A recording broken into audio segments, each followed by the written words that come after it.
자, 오늘 사도행전 강해는 15장 11절에서 20절까지 있는 말씀을 가지고 내가 돌아와서 다윗의 장막을 다시 지으며 라는 그런 주제로 하나님 말씀을 한번 듣도록 하겠습니다. 우리가 영어로는 After this I will return and will build up again the tabernacle of David 이라는 그런 주제가 됩니다. 주제는 우리말하고 거의 똑같은 거예요, 제목은. 자, 이제 먼저 하나님 말씀을 볼게요. 제가 한 절 읽고 여러분도 한 절 읽고 교독하겠습니다. 마지막 20절을 우리 함께 봉독합니다. 우리가 저희와 동일하게 주 예수의 은혜로 구원받는 줄을 믿노라 하니라. 온 무리가 가만히 있어 바나바와 바울이 하나님이 자기들로 말미암아 이방인 중에서 행하신 표적과 기사 고하는 것을 듣더니 말을 마침에 야고보가 대답하여 가로되 형제들아 내 말을 들으라. 하나님이 처음으로 이방인 중에서 자기 이름을 위할 백성을 취하시려고 저희를 권고하신 것을 시므온이 고하였으니 선지자들의 말씀이 이와 합하도다 기록된 바 이후에 내가 돌아와서 다윗의 무너진 장막을 다시 지으며 또 그 퇴락한 것을 다시 지어 일으키리니 이는 그 남은 사람들과 내 이름으로 일컬음 받는 모든 이방인들로 주를 찾게 하려 함이라 하셨으니 즉 예로부터 이것을 알게 하시는 주의 말씀이라 함과 같으니라. 그러므로 내 의견에는 이방인 중에서 하나님께 돌아오는 자를 괴롭게 말고 다만 우상의 더러운 것과 음행과 목매어 죽인 것과 피를 멀리하라고 편지하는 것이 가하니. 아멘. 자, 우리 잠깐 기도하겠습니다. 사랑이시고 또 은혜이시고 긍휼이시며 자비이신 우리 아버지 하나님께 감사와 찬송과 영광을 돌립니다. 주님이 세상에 오셔서 율법을 모두 마치시고 나무에 달려 돌아가셨다가 3일 만에 죽은 자 가운데서 다시 일어나심으로 완성하신 그 율법, 맞춰진 그 율법으로 모든 세상의 죄를 속하시고 아버지께로 가시면서 내가 돌아와서 다윗의 무너진 장막을 다시 일으켜 세우고 흩어진 이스라엘 백성들을 다시 모으시겠다라고 말씀하신 그 말씀을 오늘 우리가 깊이 생각해 보고자 합니다. 아버지 하나님, 주님께서 분명 그리 말씀하셨고 구약의 선지자들로 말미암아 그렇게 예언하신 것이 너무 명백하니 오늘 우리가 이 말씀으로 인하여 이스라엘이 어떻게 언제 회복이 되는지 우리가 이스라엘이 회복되기 전까지 어떠한 일들이 일어날 것인지에 대해서 우리가 깊이 생각하고 깨닫는 귀한 시간이 되도록 하나님께서 인도하여 주시옵소서. 예수님의 이름으로 기도하옵나이다. 아멘. 자, 이제 내가 돌아와서 다윗의 무너진 장막을, 이제 제목에서는 무너진도 뺐고요. 또 흩어진 백성을 돌아오게 한다라는 말로 빼뜨렸는데요. 내가 돌아와서 다윗의 무너진 장막을 다시 지으며 흩어진 이스라엘 백성들을 다시 모으겠다라는 그런 주제가 됩니다. 오늘 이 말씀을 나누기 전에 먼저 지난 시간에 나눴던 말씀, 지금 어제 우리가 했던 말씀을 좀 나누어 볼게요. 되새김을 해보겠습니다. 안디옥 교회는 1차 전도 여행 때, 즉 이제 이방인 교회에서는 최초로 그리스도인이라는 말이 생길 그런 이방 교회고요. 여기에서 성령님께서 이 안디옥 교회 사람들과 바울과 바나바에게 하나님의 하실 일을 위하여 바나바와 바울을 따로, 이제 사울이죠, 그때는 따로 세우라 이렇게 명령하셔서 하나님의 성령님의 일을 위하여 그들이 금식하며 기도하고 바울과 바나바에게 안수하여 그들을 하나님의 성령님의 일을 위하여 보내게 됩니다. 그래서 거기에서 보냄을 받고 이제 안디옥에서 배 타러 나와서 배를 타고 구브로로 가죠. 구브로라는 섬으로 가서 구브로에서 이제 실루기아인가 처음에 이제 그 안디옥 거기 구브로 섬의 회당에 가서 복음을 전하고 그리고 구브로 섬 이 끝에 바보로 가서 거기에 총독 서기오 바울과 만나고 바예수도 만나고, 그리고 버가로 갔을 때 그 버가로 가기 전에 요한은 도망가고요. 그 다음에 안디옥으로 갔다가 이제 이고니온으로 갔다가 루스드라로, 그리고 더베로 다시 이고니온으로, 루스드라로, 그리고 안디옥으로, 그리고 다시 밤빌리아 보가로, 그리고 아달리아로 와서, 그리고 안디옥으로 오게 되는 1차 전도 여행을 출발한 것이고요. 그리고 2차, 3차, 이제 4차는 로마로 가는 여행인데 예루살렘에서 출발하게 됩니다. 왜냐하면 거기에서 죄수로 호송이 되기 때문에 예루살렘에서 출발하게 되는데요. 이 모든 복음 전도, 즉 이방인에게 빛을 삼아서 하나님의 복음을 증거하고자 했던 하나님의 역사의 시발점인 그 안디옥에 유대로부터, 예루살렘으로부터죠. 유대로부터 어떤 자들이 내려와 형제들에게 모세의 관례대로 할례를 받지 않으면 구원을 얻을 수 없다고 가르칩니다. 이것이 분쟁이 되어서 바울과 바나바가 그들과 적지 않은 토론을 하게 되고요. 예루살렘에 있는 장로들과 사도들에게 이것을 논의하려고 바울과 바나바와 그들 중에 어떤 형제들을 올려보내기로 정합니다. 물론 하나님의 성령이 거기 계시니까 바울과 바나바를 통해서도 얼마든지 해결할 수 있는 문제인데, 굳이 이 문제를 예루살렘에까지 보내셔서 이거를 결정하게 하신 것은 예루살렘 총회에서 결정이 된 거니까 아무도 이 일에 토를 달지 말라 하시는 하나님의 뜻이 거기에 있는 것으로 보여집니다. 그래서 형제들을 올리기로 결정을 하고 저희가 교회에 보냄을 받고 베니게와 사마리아로 지나가면서, 그럼 안디옥에서 예루살렘에 가는 길에 가장 큰 지역이 베니게와 사마리아가 됩니다. 거기를 지나가면서 이방인들의 전도 여행 때에 이방인들이 하나님의 복음의 문이 열리고 그들이 하나님께로 돌아온 많은 사건들을 이야기하니까 형제들이 모두 크게 기뻐하고 또 그리 즐거워했다라는 얘기가 됩니다.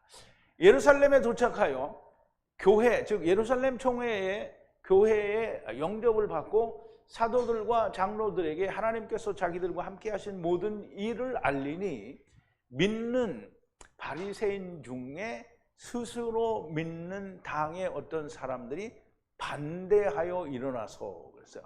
그럼 이제 사도들도 안 일어나고 또 장로들도 안 일어나고요. 믿는 바리새인들도 안 일어났어요. 근데 반대하여 일어난 자가 누구냐면 스스로 믿는다는 바리새인들을 믿는 바리새인들에게 빌붙어 있는 자들을 말하는 거예요. 그들이 반대하여 일어나서 말하되 그들에게 할례를 행하고 모세의 율법을 지키라 명하여야 한다라고 그렇게 말을 하는 거예요. 사도들과 장로들이 이 말씀에 대해서 알아보기 위해서. 그러면 사도들과 그러니까 사도들은 사실 이 말에 대해서 이야기할 필요가 없죠.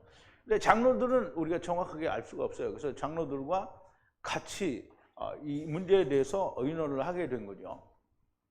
근데 이제 많은 논쟁이 있은 후에 베드로가 일어납니다. 이게 이제 논쟁의 가치가 없다라고 생각을 한 거죠. 논쟁할 필요가 없는데 논쟁을 하고 있으니까 베드로가 일어나서 고넬료 집안에 하나님이 성령을 주시고 그들에게도 믿음으로 깨끗하게 해서 하나님이 우리에게 주신 성령을 주신 것처럼 저들에게도 성령을 주셔서 하나님이 증거하셨다는 얘기를 하게 되죠. 그래서 베드로가 일어나 이씨 형제들 그들에게 말하되 너희가 아는 것처럼 태초의 날부터 하나님께서 우리 안에서 나를 택하사 나의 입에 의하여 이방인들이 그 복음의 말씀을 듣고 믿게 하시려고 나를 택하셨고, 그리고 마음을 감찰하시는, 심중을 보시는, 중심을 보시는 이런 뜻이죠. 하나님이 우리의 마음을 다 알고 계시죠. 우리는 하나님을 속일 수 있다고 생각하는데 하나님을 절대 속일 수가 없어요. 그러니까 나중에 하나님 앞에 가서 자기가 다 자기의 모습이 드러나면 정말 창피할 거예요. 그러니까 그 창피를 당하기 전에 어떻게 해야 돼요? 주님 안에 이게 말은 너무 잘하시는데 행동은 너무 다르셔. 이게 주님 안에 딱 들어가면 어떻게 해요? 내가 하나님이 나를 안 봐요. 안 봐요. 그런데 그 마음을 감찰하시는 하나님께서 그들에게 우리에게 주신 것과 같은 거룩한 성령을 이방인들에게 줬다는 거예요. 그 이방인들에게 줬다는 고넬료에게 줬다는 얘기고요. 고넬료는 이방인의 대표가 되고요. 이방인의 대표 이슈라는 얘기를 우리가 공부를 했죠. 그죠?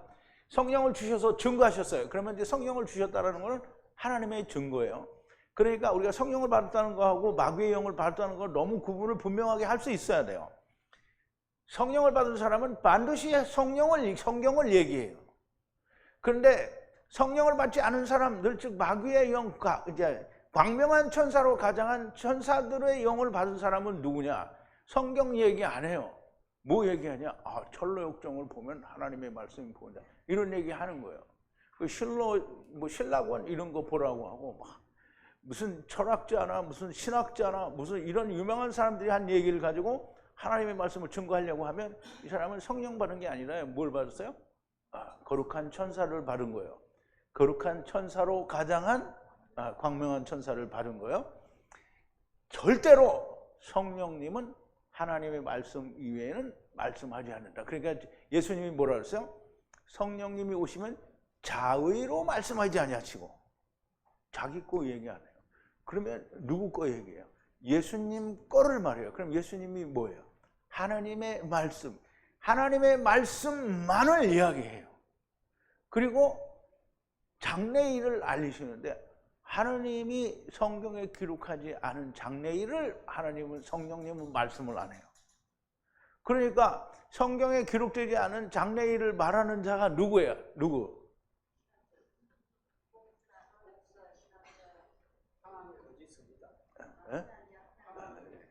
무당이지, 무당이 그거 하는 거예요. 그러니까 자기 그 성경에 있지 않는 말을 하는 사람들은 다 무당과 같은 존재들이라는 거예요. 그래서 다 자기 생각을 말하는 거잖아요. 귀신이 얘기해 주는 거 얘기하는 거예요. 그럼 하나님이 얘기해 주셨는데 하나님이 얘기해 준 걸 말을 안 하면 뭐가 되는 거예요? 쳐 죽일 놈이 되는 거죠. 쳐 죽일 놈이 되는 거예요. 하나님이 말씀 안 했으니까 자기 마음대로 하는 거예요. 하나님이 말씀했으면 그거 말 안 하면 죽어요, 자기는. 무당이 그 귀신이 내려와서 무당한테 입신하려고 하는데 거절하면 막 병이 나고 죽을 것 같은데 하느님이 오셔서 말씀하는데 나 안 해요. 이렇게 하면 뒤져야지 어떡할 거야. 그러니까 안 뒤지면 어떻게 해요? 해야 돼요. 모세가 안 죽으려고 하는 거잖아요. 성령님이 증거하셨다라는 말은 하나님이 증거하셨다는 거예요. 그럼 하나님이 증거했는데 하나님 그런 게 어디 있습니까? 이렇게 말할 수 있는 사람이 있어요, 없어요? 그런 사람은 없는데요. 그런 사람이 있다면 그거는 마귀 새끼인 거예요. 자, 이제 믿음으로 그들의 마음을 깨끗하게 하사 그들과 우리를 분간치 않으셨다 그래서 믿음으로 깨끗하게 했다는. 그럼 우리가 교회 다니는 사람들은 어떻게 깨끗해지죠, 자기가? 금요일마다 회개하면 자기들이 깨끗해진 것처럼 착각을 해요. 근데 그 다음날 아침에 일어나 보면 어떻게 해요? 그 다음날도 안 가. 그냥 교회에서 새벽기도 끝나고 탁 나와서 집에 가다 보면 막 기분이 깨끗했는데 집에 도착하기 전에 이미 더러워져. 그렇지 않아요? 그러니까 그게 뭐예요? 성령이 없는 거예요. 믿음으로 깨끗해지지 않는 거예요. 자기가 자기를 깨끗하게 하니까 결단과 깨끗해지지 않아요. 그런데 믿음으로 깨끗해진다라는 말은 예수님이 다 가져갔다. 이거 믿어요. 그러면 깨끗해지잖아요. 예수님이 다 가져갔다는데 하느님이 가져갔다고 얘기하는데 하느님 무슨 그런 개소리를 합니까? 하나님 언제 다 가져갔어요? 나는 맨날 이렇게 생각이 나는데 이렇게 하면 하나님 말을 안 믿는 거잖아요. 그리고 하나님이 다 대놓고 개소리 한다고 이따위 소리나 하고 하나님이 하나님의 말씀을 말하지 왜 개소리를 말하겠어요? 하나님은 하나님 말씀만을 말씀하시는 거예요. 그러니까 내가 하나님 무슨 그런 말 하십니까? 이렇게 말하면 하나님을 완전히 진짜 무시한 거예요. 하나님이 증거하셨어요. 그러니까 이거는 막을 수가 없는 겁니다. 그래서 그들과 우리를 분간치 않으셨다. 그러면 유대인이나 이방인이나 똑같이 믿음으로 예수 그리스도께서 모든 걸 가져가시고 율법, 법과 복음이 하나가 되었다라는 걸 믿음으로 우리가 깨끗하게 된다는 거예요. 그런데 지금 어찌하여 하나님을 시험하여 제자들의 목 위에 우리의 조상들도 나르지 못했고 우리들도 능히 나르지 못하는 멍에를 두려느냐. 이게 멍에라는 게 뭐냐면 율법을 말하는 게 율법. 목에 매는 게 율법을 말하는 게 율법을 우리도 우리의 조상들도 그거를 운반할 수가 없었어요. 그걸 운반할 수 있었으면 어떻게 해요? 이루어진 거죠. 그럼 운반할 수 있는 거는 누구밖에 없어요? 처무소와 나중사가 하나가 된 이분만이 그거를 나눌 수가 있는 거예요. 그 나른다는 얘기는 뭐냐면 결국 죽어야 된다는 거거든요. 예수님이 죽은 것처럼 나도 죽어야 되는 거예요. 그럼 예수님이 공연히 자기를 부인하고 자기 십자가를 지고 나를 따르라 이렇게 한 게 아니거든요. 예수님이 자기 십자가를 졌잖아요. 그럼 우리도 우리 십자가를 지면 어떡하라는 거야? 너는 내가 죽었으니까 너도 내 십자가에 달려 죽어라 이렇게 하는 거야? 너는 네 십자가에 달려 죽으라는 거야. 그 너는 네가 진 율법에 대해서 죽으라는 거잖아요. 근데 안 죽죠. 다 주댕이로만 죽고 안 죽어요. 안 죽으니까 뭐예요? 자꾸 딴소리를 하는 거예요. 그렇게 형제들의 목에다 자기들도 못 지르고 자기의 조상들도 못 나른 그 율법을 형제들의 목에 두려는 거는 뭐냐면 자기가 구원받은 걸 부인하는 거예요. 그러면 베드로는 뭐예요? 자기 그렇게 구원받았으니까 형제들도 똑같이 그렇게 구원받아야 된다 이렇게 생각하는 거잖아요. 그런데 어떤 자들은 뭐라는 거야? 아, 모세의 율법대로 할례도 받고 안식일도 지키고 모세의 율법을 지켜야 된다 이렇게 말하니까 뭐예요? 자기는 구원을 못 받았다는 얘기를 결론적으로 하는 거예요. 제자들의 목에 두려고 하는 것은 하나님을 시험하는 거라는 말이에요. 하나님이 이루신 거를 믿지 않는 게 시험하는 거예요. 유대인들이 이걸 몰라요. 하나님을 시험하는 게 뭔지 유대인들이 몰라요. 왜냐하면 유대인들은 뭘 기다리죠? 오신 예수님을 안 믿어요. 지금 예수님 그거는 가짜니까 다시 오라는 거예요. 그럼 하나님이 뭐가 되는 거예요? 유대인들에게 사기친 것밖에 안 되는 거잖아요. 그러니까 유대인들은 지금 엄청난 대적질을 하는 거예요. 누구한테? 하나님께. 그래서 지금 그때 영상을 제가 한번 보여드렸죠. 유대인들이 거기 모여가지고 찬송하면서 그냥 앞에서 인도하는 사람들도 그냥 철철 눈물을 흘리고 거기 모인 사람들이 다 그냥 막 절규를 하면서 뭐라 그래요? 그들이 바라는 게 뭐예요? 메시아 보내달라는 거잖아요. 그럼 하나님을 어떻게 하는 거예요? 저희들 눈물을 펑펑 흘리면서 하나님을 어떻게 하는 거예요? 부정하는 거잖아요. 대적질하는 거예요. 그게.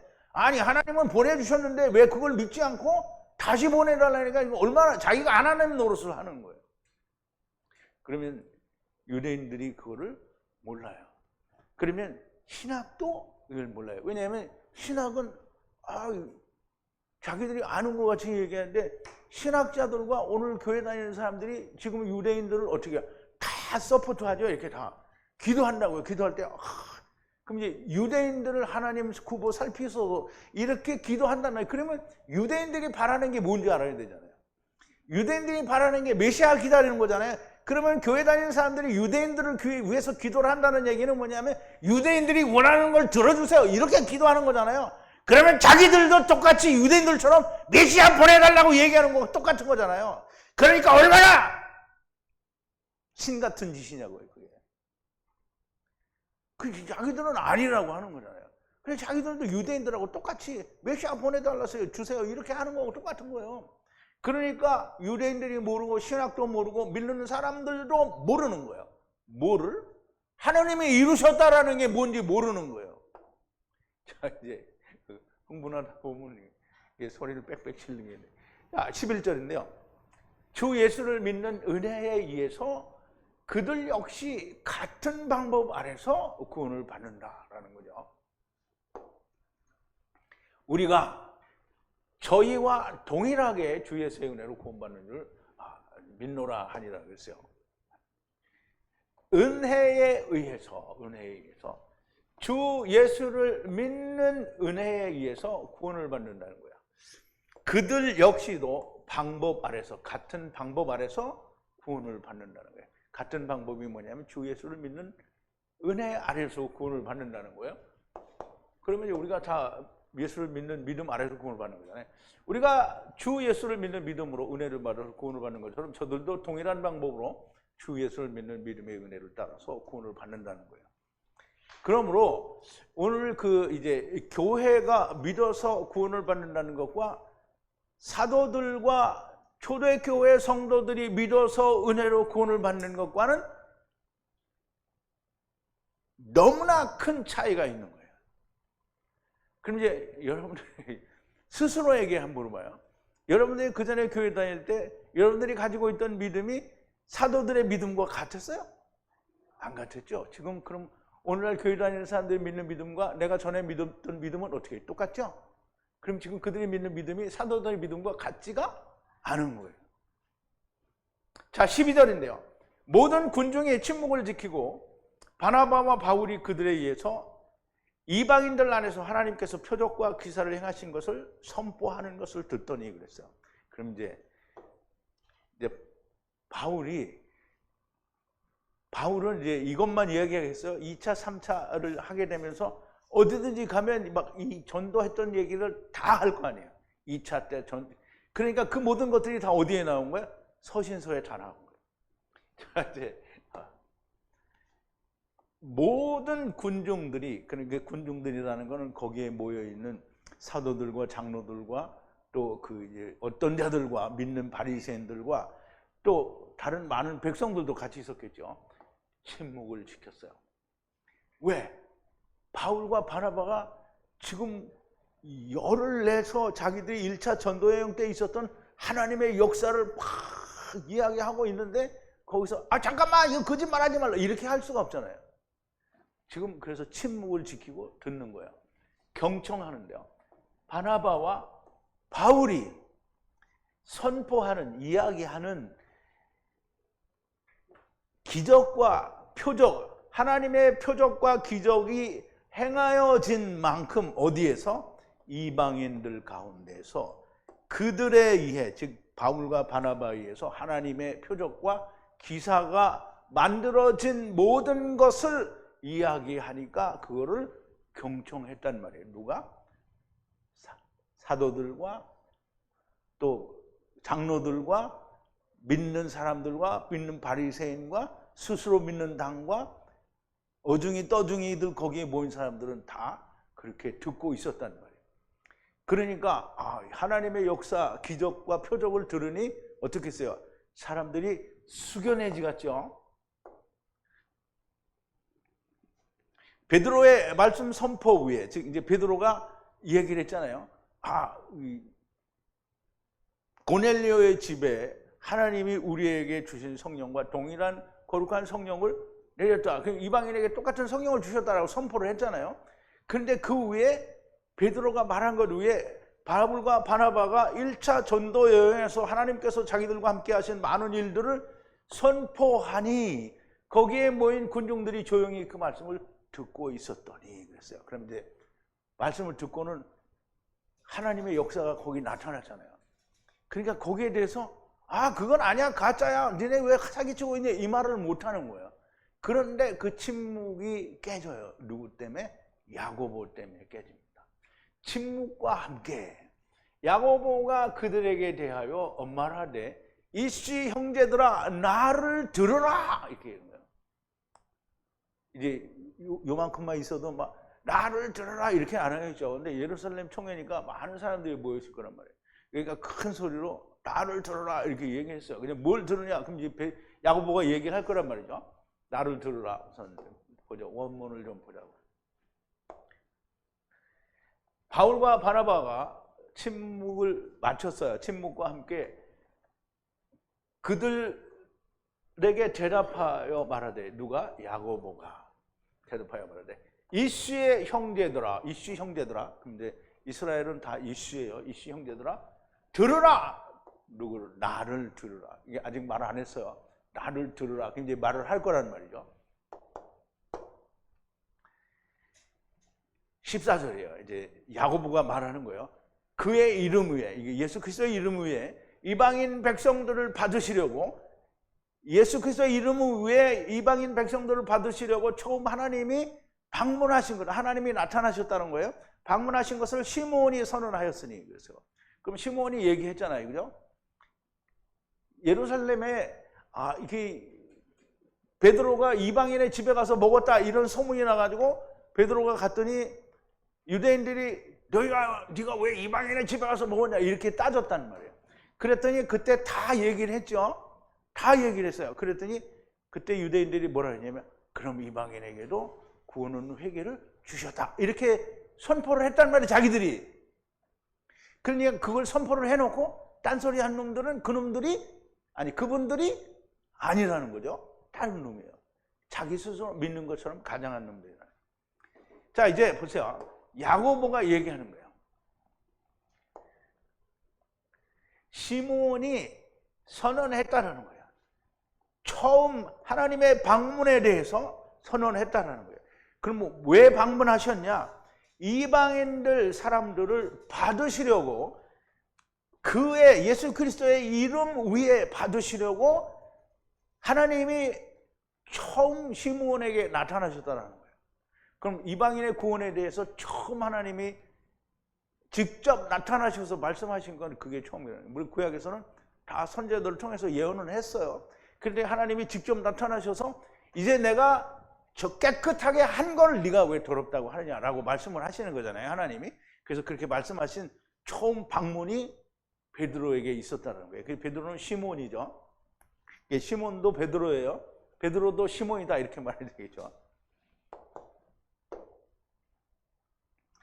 고넬료를 통하여 이방인의 구원에 대해서 말씀하시기 위해 이상으로 보여주신 거를 아까 제가 말씀을 드린 대로 유대인들이 베드로가 고넬료 집에 들어간 거에 대해서 항의를 했단 말이에요. 그래서 이제 이야기를 하는 거예요, 지금. 항의한 것에 대해서 이야기를 하는 거예요.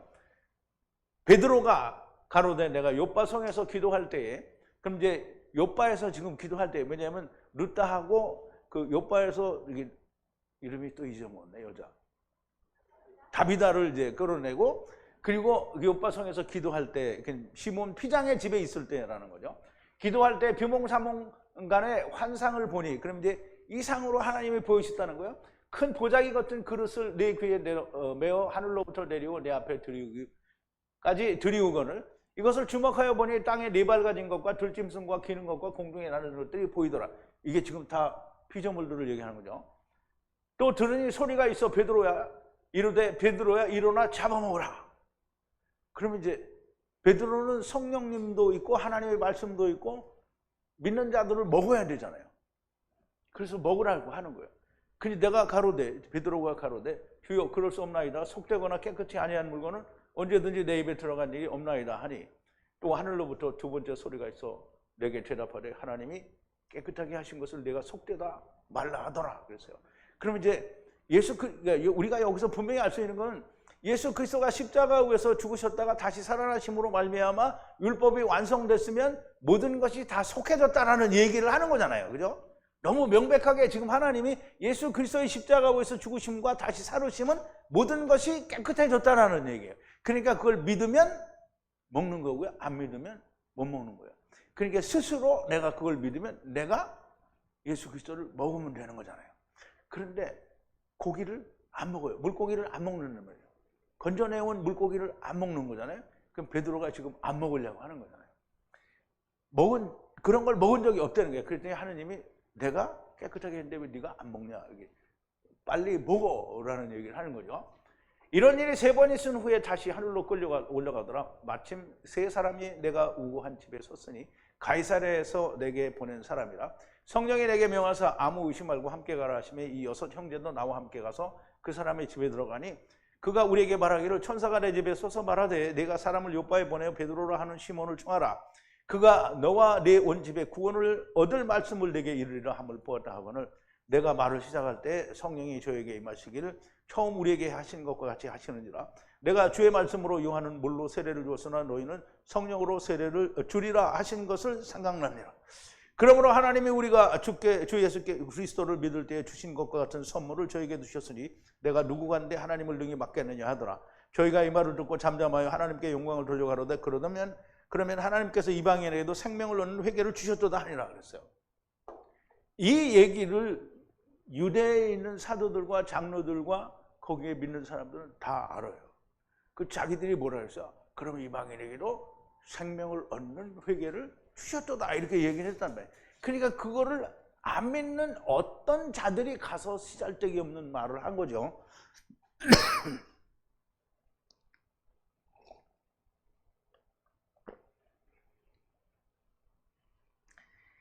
이 말을 베드로가 한 말을 못 들었거나 베드로 얘기를 안 믿거나 이런 사람들이, 그런 사람들이 어떤 사람들이에요? 어떤 사람들이 그렇게 올라간 거예요. 물론 고넬료에게도 아까 얘기에 나왔잖아요. 고넬료에게도 하나님의 말씀이, 천사가 나타나서 얘기를 했잖아요. 그렇게 나타나셔서 베드로를 청하라고 하셨고요. 그러므로 그 얘기를 지금 야고보가 계속 한 거예요. 그렇게 시몬이 고했다라는 얘기를 하고, 그리고 기록된 것과 같이 선지자들의 그 말씀들과 일치하도다라고 했어요.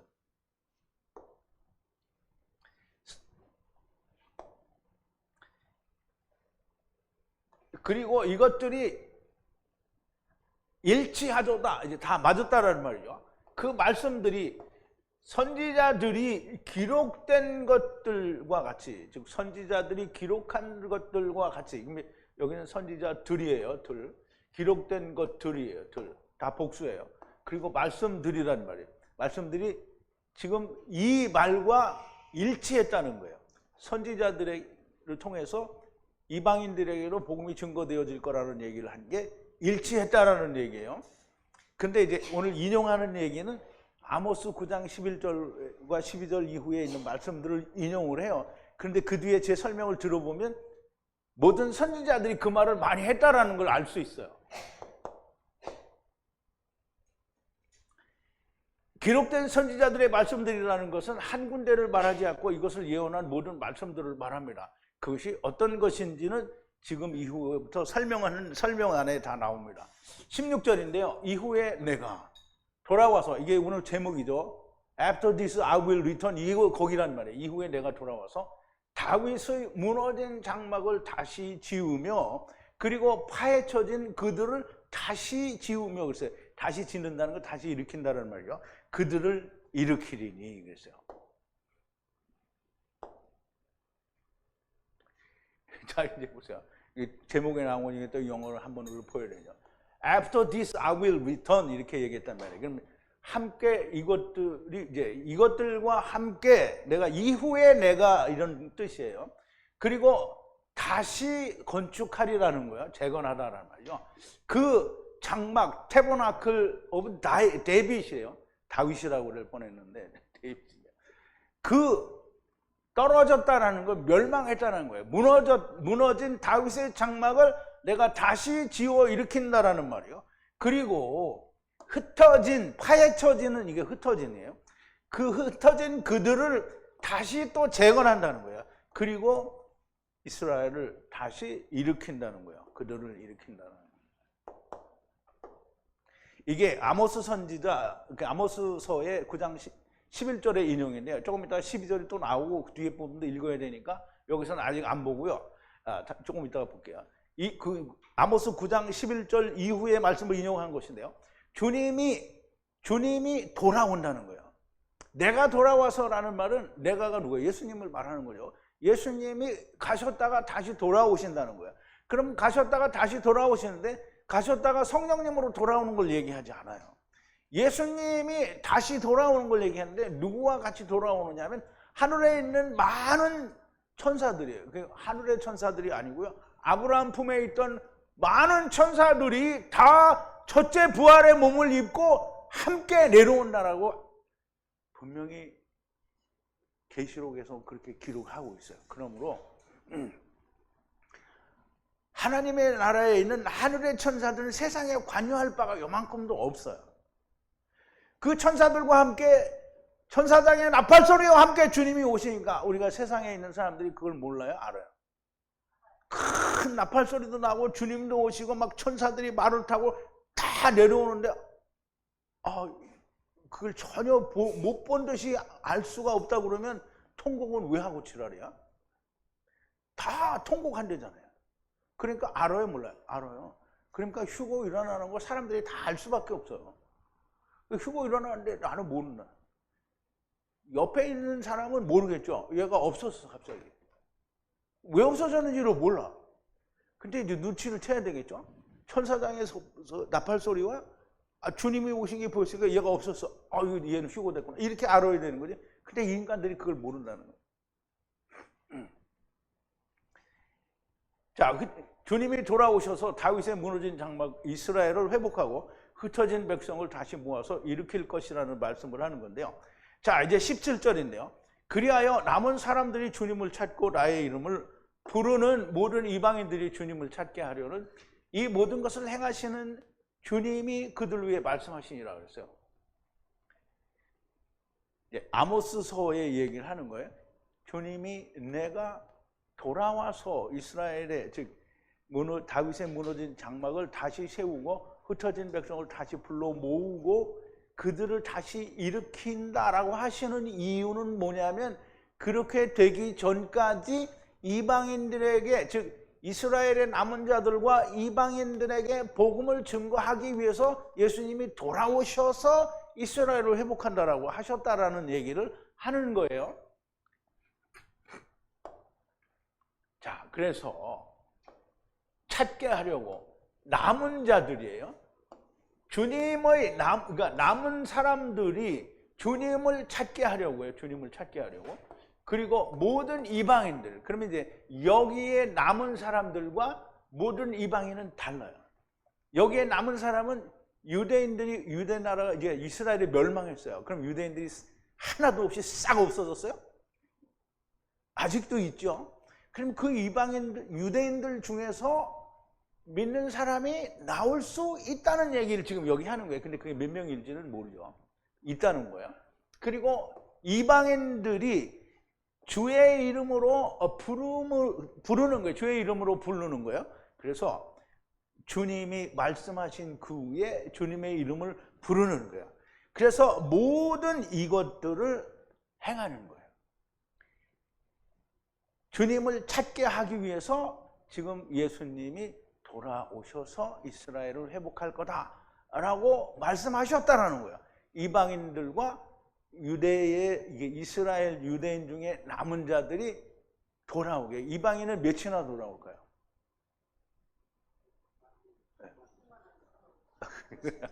충만한 수가 그 몇 명이냐고요? 모르겠죠?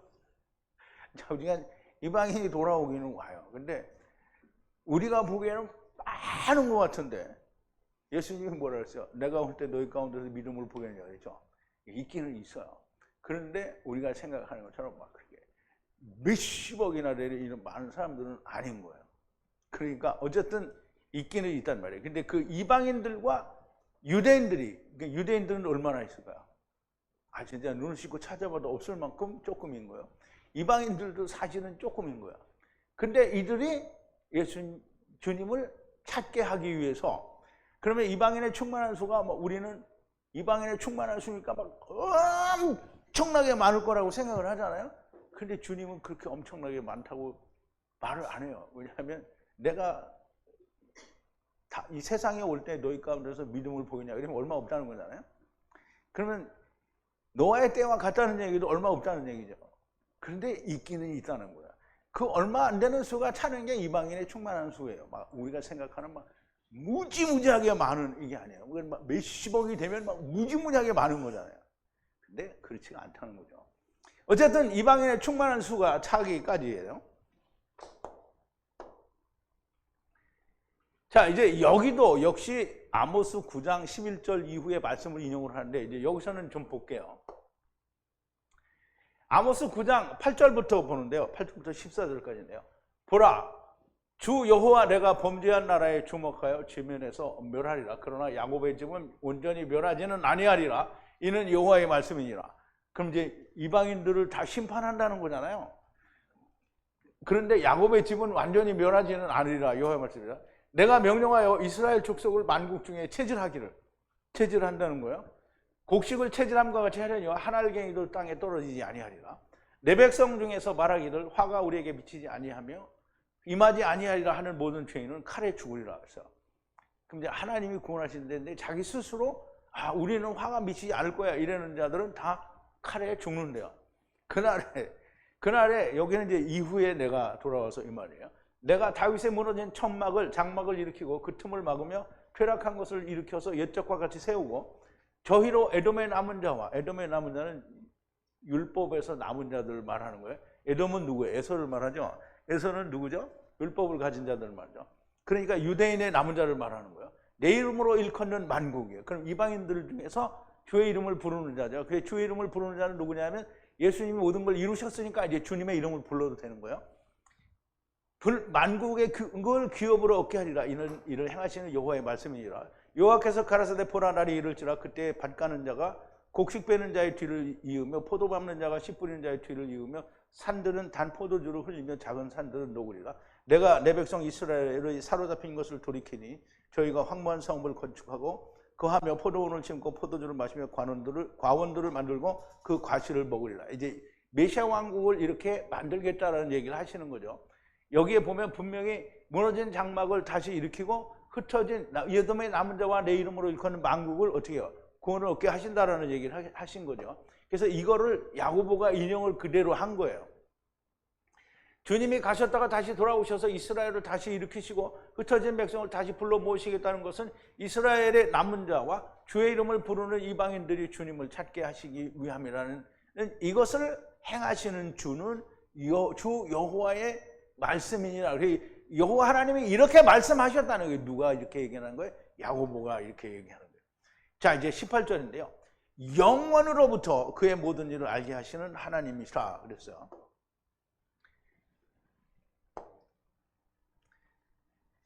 영원으로부터 알게 하시는 하나님이시다 그랬어요. 그럼 뭘 알게 하시냐?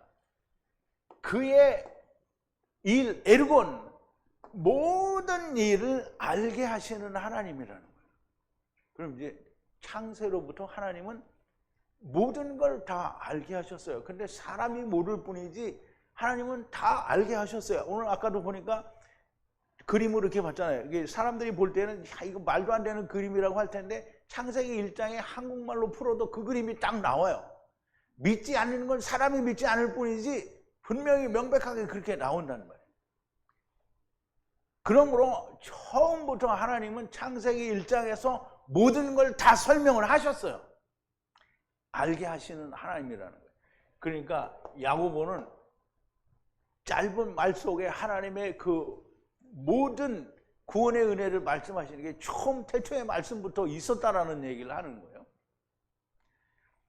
이 말씀을 하시는 하나님은 영원 그 태초로부터 그의 모든 일을 알게 하시는 하나님이시라는 말씀이고요. 여기서 말하는 태초라는 말은 아이온이라는 말로 썼는데요. 아이온은 아까도 얘기했지만 하나님의 나라는 샤마임이잖아요. 그리고 궁창 안에를 또 뭐라 그래요? 샤마임이라고 하잖아요. 그러면 여기도 아이온, 여기도 아이온, 영원부터 영원까지. 그럼 그 안에도 뭐예요? 아이온이에요. 그래서 이 아이온의 시작을 말하는 거예요. 태초부터라는 말. 그래서 영혼의 시작, 곧 물질세계의 아이온의 시작을 말하는 거예요. 그러므로 태초라고 할 수 있고요. 하나님의 모든 뜻은 태초로부터 알게 하시는 것이고요. 하나님 말씀 안에 다 감추어져 숨겨져 있는 것이라 말씀하는 거예요. 다시 말하자면 천하만민을 구원하신다라는 이 약속이 있고 그 천하만민을 구원하시기 위해서는 이방인을 위한 기간이 있어야 한다라는 말씀인 거예요. 천하만민을 구원하신다라는 약속을 보죠. 천하만민을 구원하신다는 말은 아까도 이 얘기는 나오는데요. 창세기 12장 1절부터 3절인데요. 여호와께서 아브라함에게 이르시되 너는 너의 본토 친척 아비집을 떠나 내가 네게 지시할 땅으로 가라. 내가 너로 큰 민족을 이루고 네게 복을 주고 네 이름으로 네 이름을 창대케 하리니 너는 복의 근원이 되리라. 너를 축복하는 자를 내가 축복을 내리고 너를 저주하는 자에게는 내가 저주하리니 땅의 모든 족속이 너를 인하여 복을 얻을 것이니라. 이게 보면 되게 웃기죠. 너를 축복하는 자에게 내가 복을 내리고 너를 저주하는 자는 내가 저주하리니. 그러면 이제 복을 비는 자는 복을 주고 저주하는 자는 저주를 해야 되잖아요. 그런데 땅의 모든 족속이 너를 인하여 복을 받을 거예요. 그러면 복을 받는 자도 있고 저주받는 자도 또 복을 받는다는 거잖아요. 그러니까 다 구원한다는 거죠. 그 천하만민을 구원하시기 위하여는 이방인을 위한 기간이 있어야 한다는 거예요. 그럼 이제 유대인들이 멸망하고 다 끝나버리면 이방인들은 언제 구원할 거야? 그러니까 이방인을 위한 구원의 때가 있어야 된다는 거잖아요. 그래서 이사야서 49장 1절부터 6절에 보면 섬들아 나를 들으라, 원방 백성들아 귀를 기울이라. 여호와께서 내가 태에서 나옴으로부터 나를 부르셨고 내가 어미 복중에서 나옴으로부터 내 이름을 말씀하셨으며 내 입을 날카로운 칼같이 만드시고 나를 그 선 그늘에 숨기시며 나로 마강한 살을 만드사 그 전통에 감추시고 내게 이르시되 너는 나의 종이요. 예수님께 얘기하는 거예요. 너는 나의 종이요. 내 영광을 나타내는 이스라엘이라. 그럼 예수님이 이스라엘이라는 거예요. 왜? 이스라엘이 다 예수님 안에 있기 때문에 그런 거예요. 그러나 나는 말하기를 내가 헛되이 수고하였으며 무익히 공연히 내 힘을 다하였다 하여도다 정령의 나의 신원이 여호와께 있고 나의 보응이 나의 하나님께 있느니라. 뭔가 좀 잘못된 것 같은데 어쨌든 다시 보세요. 나는 여호와의 보시기에 존귀한 자라 나의 하나님이 나의 힘이 되셨도다. 다시 야곱을 자기에게로 돌아오게 하시며 이스라엘을 자기에게로 모이게 하시려고 나를 태에서 나옴으로부터 자기 종을 삼으신 여호와께서 말씀하시니라. 그가 가라사대, 맞죠? 예수님을 얘기하는. 그가 가라사대 네가 나의 종이 되어 야곱의 지파들을 일으키며 이스라엘 중에 보존된 자를 돌아오게 할 것은 오히려 경한 일이라. 즉 다시 말하는 메시아 왕국을 다시 일으키는 일은 가벼운 일이라는 거예요.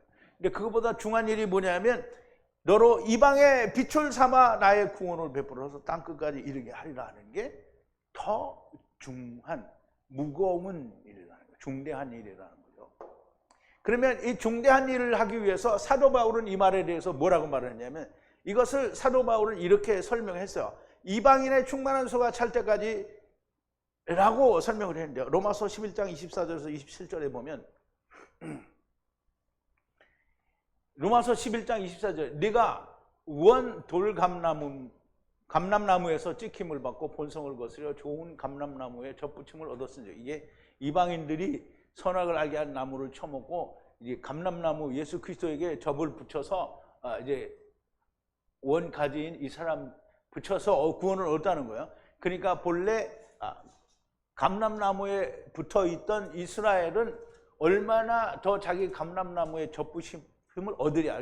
얼마나 자기가 다시 예수 안으로 돌아올 것이냐 이 말이죠. 형제들아 너희가 스스로 지혜에 있다 함을 면키 위하여 이 비밀을 너희가 모르기를 내가 원치 아니하노니 이 비밀은 이방인의 충만한 수가 들어오기까지 이스라엘의 도로는 완악하게 된 것이라.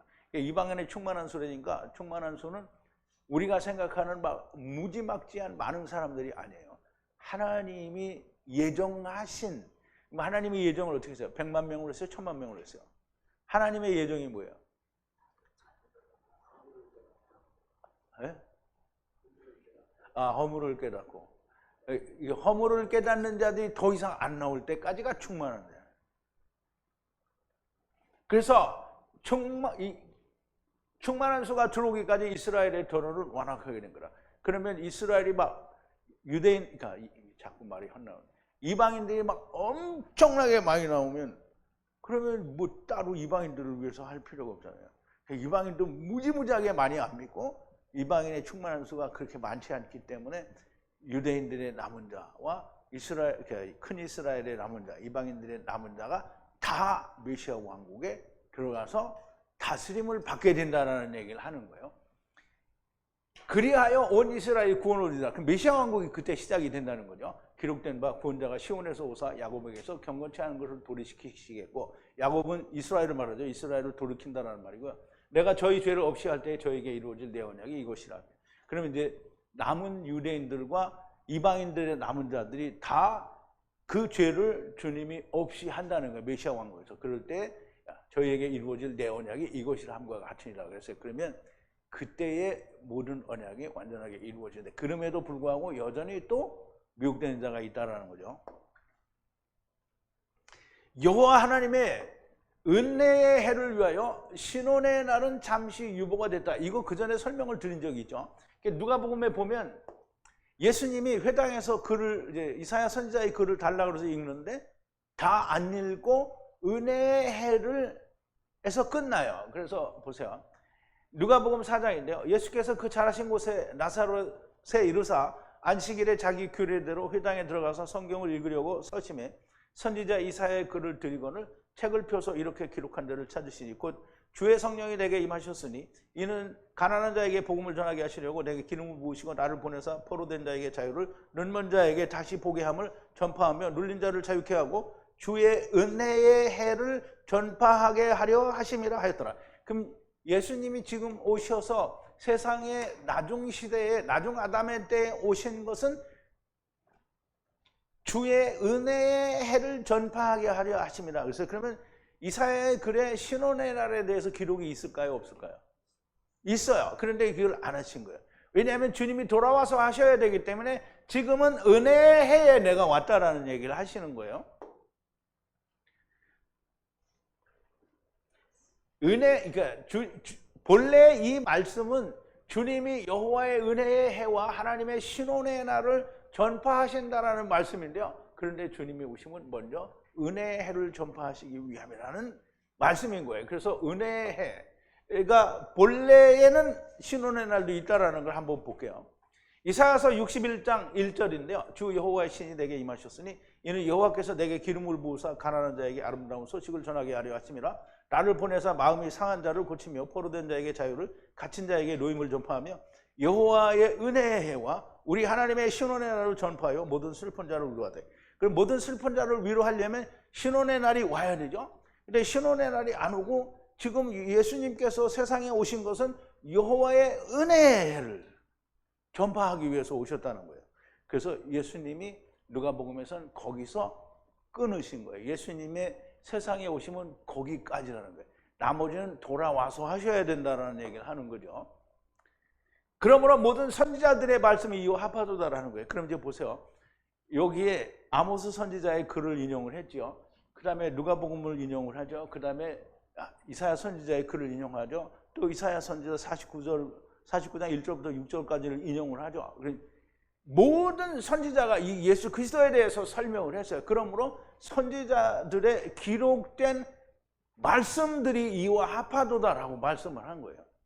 자, 이제 19절인데요. 그러므로 나의 판단은 하느님께 돌아오는 이방인들을 괴롭게 말고 그랬어요.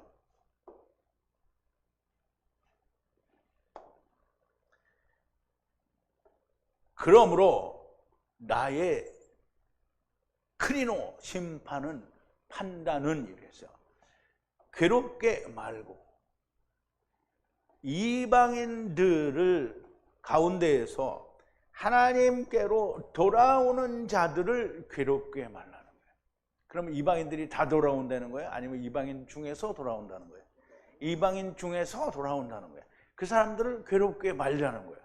그런데 그게 누구의 판단이냐면 야고보가 나의 판단에는 이렇게 얘기한 거예요. 내가 판단하기로는 그렇다는 거예요. 그러면 이건 순전히 야고보 개인적인 주관이 아니야. 이렇게 말할 수 있겠죠? 있겠어요? 없겠어요? 이렇게 말할 수 있는 사람은 세상교회고요. 이렇게 말할 수 없는 사람은 누구예요? 153 성회죠. 왜냐하면 야고보는 예루살렘 총회의 기둥 같은 사람이고 거기에 이제 말하자면 제일 그러니까 어른이 되는 사람이라고 얘기할 수 있어요. 그러니까 여기는 하나님의 말씀이 충만하고 성령이 충만한 사람이에요. 그러면 베드로가 한 것도 다 하나님이 한 거고 사도 바울이 한 것도 다 하나님이 한 건데 왜 성령님이 함께 하시니까 말씀도 함께 하고 그 야고보는 성령님과 하나님의 말씀과 함께 안 해요? 함께 하죠. 그러니까 나의 판단, 야고보의 판단은 곧 하나님의 판단입니다. 그래서 나의 판단은 야고보의 판단인데 하나님의 말씀과 성령이 충만한 사람은 모든 것을 판단한다라고 사도 바울로 얘기를 했죠. 문제가 될 것이 전혀 없습니다. 야고보의 판단은 곧 성령님과 말씀의 판단입니다. 하나님이 돌아오는 이방인들을 괴롭게 하지 말아야 한다라고 야고보가 얘기하는 게 아니라 하나님이 그렇게 말을 하는 거예요. 자, 20절인데요. 그러므로 그들에게 쓰자. 우리가 그걸 쓰자는 거예요. 우상의 더러운 것과 음행과 목매어 죽인 것과 피를 제거하라는 거 쓰자라는 거예요. 그러므로 여기 이제 바트 그러나라는 말로도 번역을 할 수 있는데요. 그런데 여기서는 그러므로인데요. 쓰자는 거예요. 그들에게 쓰자는 거예요. 편지를 쓰자는 거죠. 제거하라 수루. 그러니까 모세가 광야에서 하나님의 산 호렙산에서 가시떨기 나무가 불에 막 타는 거를 보고 근데 거기 불을 타는데 나무가 없어지지 않아요. 그러니까 그게 너무 신기한 거예요. 그래서 그걸 보려고 가는데 모세가 그걸 갈 때 뭐라 했어요? 우리말 번역에는 안 나오는데 자기를 제거하고 이렇게 해서 수루에 그게 하나님 앞에 갈 때는 자기를 제거해야 되는 거예요. 그래서 제거하라는 게 수루하고 같은 단어인데요. 뭐로부터? 더럽힌 거로부터 어떤 더럽힘이냐? 우상의 더럽힘, 이제 우상을 하면 안 돼요. 그래서 우상은 아이돌인데요. 아이돌 좋아하면 안 돼요. 여러분 아이돌 좋아해요? 이쁘잖아요. 그리고 잘하잖아요. 안 좋아? 아이돌은 우상이에요, 우상. 그리고 간음, 이제 음행이죠. 그리고 목졸라 죽인 것과 그리고 피를 제거하라는 거예요. 멀리 하라는 거 아니에요. 제거하라는 거예요, 제거해야 돼요. 그러면 뭐 대단한 게 없어요. 피는 뭐 창세기 9장에서부터 먹지 말라 그래서 피를 멀리 해야 되고요. 그 다음에 목 절르는 거예요. 목을 조르는 거 하지 말라는 거예요. 그리고 간음, 이거 음행하지 말라는 거죠. 어쨌든 우상도 섬기지 말라. 여기 우상이 나왔으니까 이거는 뭐예요? 남녀간에 추잡한 생활을 하지 말라는 거죠. 우상은 여기 있으니까. 그러면 이제 그 더럽힘으로부터 그런 걸 제거하라는 거예요. 그러면 이제 그거 예수 믿는 사람은 그거 잘 제거하면 돼요. 잘 제거하면 돼요. 근데 음행을 좋아하는 사람 손 들어봐요. 아, 이게 참 묻는 것도 죄송하네. 우상 좋아하는 사람 손 들어봐요. 없죠? 그럼 목매어 죽이는 거 좋아하는 사람 손 들어봐요. 피 좋아해요? 안 좋아요. 다 안 좋아요. 우리는 걸리는 게 아무것도 없잖아요. 그죠? 후에 야고보가 조금 더 설명을 합니다. 편지를 쓰면서 내가 너희들에게 이러이러한 이유로 편지를 쓴다는 거야. 우리에게서 보내지도 않았는데 어떤 자가 너희에게 갔다. 이런 얘기를 하면서 다 설명을 해요. 그래서 이것이 야고보와 함께 하시는 성령님의 판단입니다. 예수 그리스도 안에 있는 자들은 이것을 제거하면 됩니다. 복음 전도의 전진 기지인 안디옥 교회의 유대로부터 어떤 자들이 내려와 모세의 관습대로 할례를 받아야 한다라고 가르쳐서 성도들을 혼란케 하는 자들에 대한 사도들과 장로들의 판단이 이것이고요. 베드로는 고넬료에 대한 이상으로 하나님이 말씀하시기를 우리에게 주신 성령을 주심으로 마음을 감찰하시는 하나님께서 증거하셨다. 믿음으로 저희를 깨끗하게 하셨다라고 또 베드로도 증거를 했어요. 모든 것을 종합하여 야고보는 주님께 돌아오셔서 다윗의 무너진 장막을 다시 세우고 흩어진 이스라엘을 다시 불러 모으신다는 것은 이스라엘 중에 남은 자들과 이방인들 중에서 주의 이름을 부르는 자들이 주님을 찾게 하시려고 이방인의 때가 지금이고 하나님께 돌아오는 이방인들에게 우리 조상들도 우리도 매지 못한 멍에를 제자들의 형제들의 목에 두려는 것이니 결코 그렇게 하면 안 된다는 말씀을 하는 거예요. 그리하여 편지를 쓰는데 우상의 더러운 것과 음행과 목매어 죽이는 것과 피를 제거하라는 것이라고 쓴다는 거예요. 이것을 성령님이 함께 계신 야고보가 쓰자는 것이니 성령님의 가르치심이고 인도하심이고 바울과 바나바가 안디옥에서 해결해도 될 일인데 그러나 하나님의 뜻은 예루살렘의 사도들과 장로들의 결정으로 모세의 율법을 지켜야 한다는 모든 주댕이를 틀어막고 무지한 자들이 몰라서 하는 말이지 율법을 지켜야 한다는 말을 하는 것은 하나님의 하신 일을 대놓고 대적질을 하는 거야. 율법을 지켜야 됩니다. 이렇게 말하는 건 하나님을 대놓고 대적질을 하는 거야. 첫사람 아담과 나중사람 아담이 하나가 된 것, 율법이 완전히 성취되어 하나가 된 것을 대놓고 부인하는 거예요. 처음 여호와 하나님께서 데리고 오신 모든 피조물들을 나중 여호와 하나님께서 자기 피로 물으신 것을 부인하는 거예요. 예루살렘 총회를 통해서 사도들과 장로들이 판단하였으니 성령님께서 하나님의 말씀으로 판단하신 거예요. 그러므로 어떤 형태나 어그러진 말로 율법을 행하여야 한다라는 사람, 11조나 안식에는 율법을 초월하다 하는 헌신이라는 헛소리를 하는 인간들은 하나님의 하신 일을 대적질하고 있는 거예요. 예수 그리스도의 이루심을 대적질하는 인간들인 거예요. 어떤 말을 가져다가 들이대도 하나님의 말씀을 이길 자는 없습니다. 대적할 자가 없어요. 만약 대적한다고 하면 하나님이 없기 때문에 대적을 하는 거예요. 마귀의 자식일 것이 너무 틀림이 없습니다. 하나님의 말씀이 없는 것과 하나님의 성령이 없는 것이 너무나 명백합니다. 주님이 이런 자들에 대하여 이렇게 말씀하십니다.